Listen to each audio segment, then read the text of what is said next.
I was thinking about conversations with my brother, and another conversation that we had was about school, and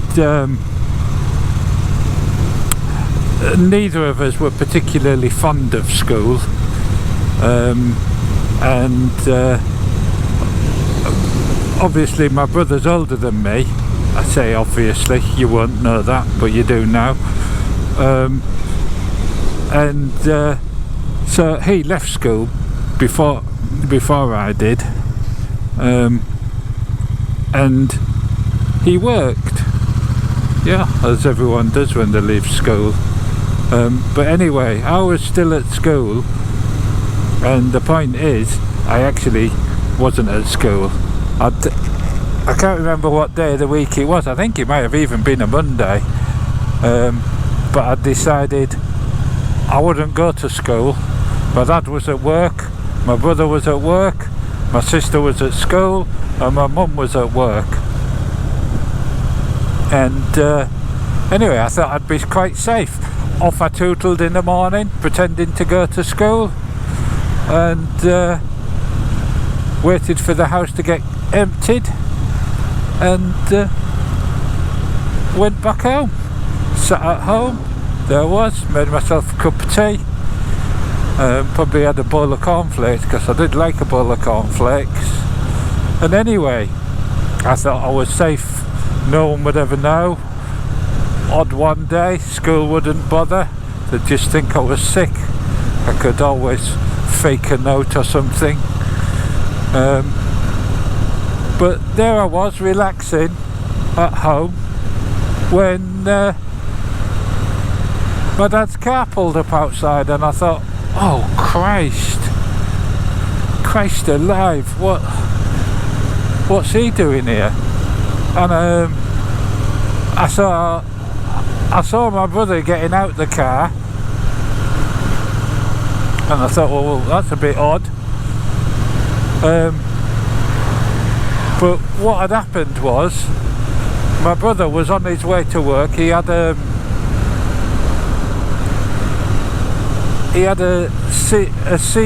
CB 200, a green one. It is the same colour green as mint cracknel. I don't know if you remember mint cracknel, but it was the same colour green as that.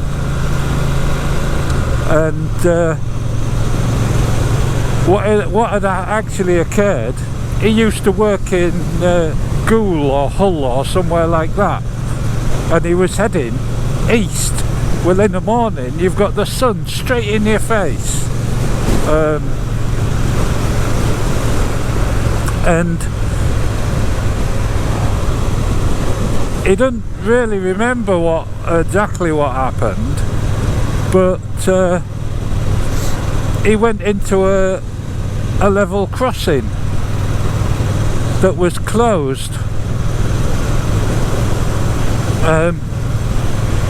and as you can imagine, he hurt himself quite badly. The motorbike hit the train, and he landed on the tracks that were this side of the level crossing, and the train was actually on the next set of tracks. So thank heavens, because if it had been the train going the other way, it'd have gone straight over him. The motorbike might have been alright, that might have cleared it. But anyway, he remembered he had his sandwiches down the front of his jacket, and he obviously hit this bar of this level crossing, and they must have popped out, because he said he remembers seeing the sandwiches on the track.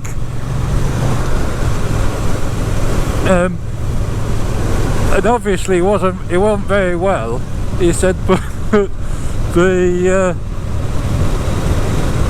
in those days you had signalmen, and this signalman came down and helped him up and took him up into the signal box, and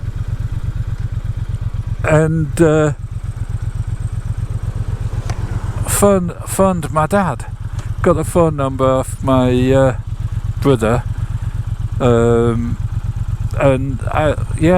phoned my dad and shouted at my dad. He said, your bloody son is broken my level crossing. And he had broken the level crossing.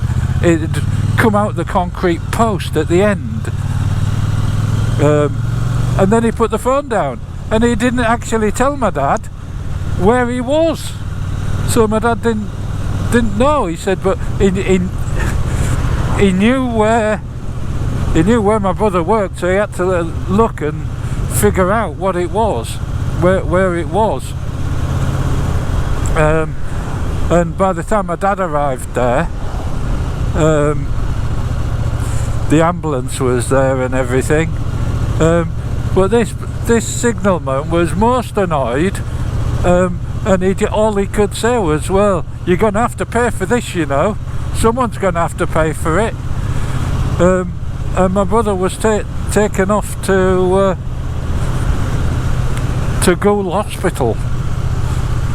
And he remembers Gould Hospital, and most peculiar, that it was painted black and green.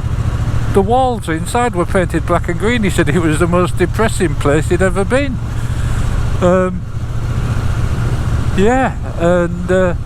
Obviously he was a bit winded, and his bike was a right wreck. But my dad had managed to get this. It was a Citroen CX, a big estate car, massive, great big Citroen. And he put the back seats down, and he managed to get this CD 200 in the back. But of course, there was no front end on it. So that's why it was still attached, but not by much. But yeah, he managed to get it in the back of the car and bring my brother back, and of course they caught me knocking school, and my dad wasn't very pleased. He wasn't very happy. I think it pushed him over the edge. I think, you know, having to go and get my brother, having to close the garage down and what have you, and get over there, get my brother, pick his bike up, come back,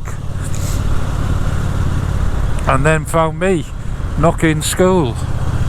Yeah, I think best way to describe it is he wasn't pleased, and I think it was that pushed him over the edge. But yeah, and we couldn't remember what happened to that bike. It highly unlikely it was going to be repaired.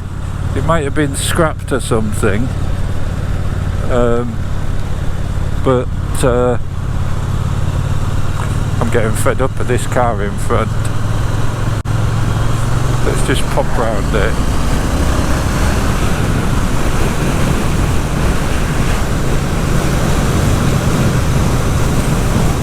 Yeah, so we were also trying to remember what bike he had after it. Now, I reckon the CB200 he had after he had his CD175s, because he had a couple of CD175s.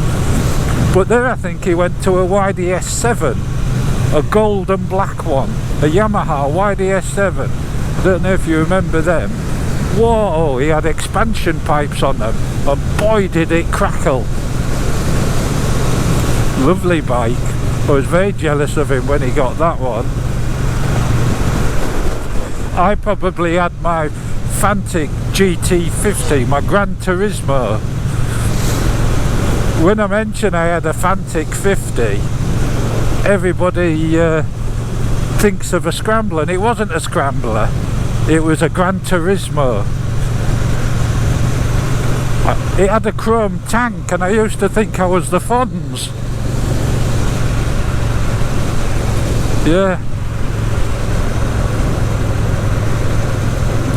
Marvellous times.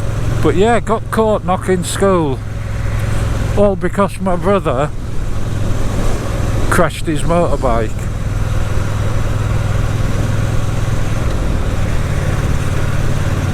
So cheers our kid for that. Yeah, dropping me in it like that. How reckless can you get? But of course, my brother doesn't know what happened. And we can only surmise. You know, you're heading directly into sunlight. The visor will have been a bit scratched, I should think, because we didn't have loads of money to splash out on new visors all the time. But the other possibility is that he was fast asleep.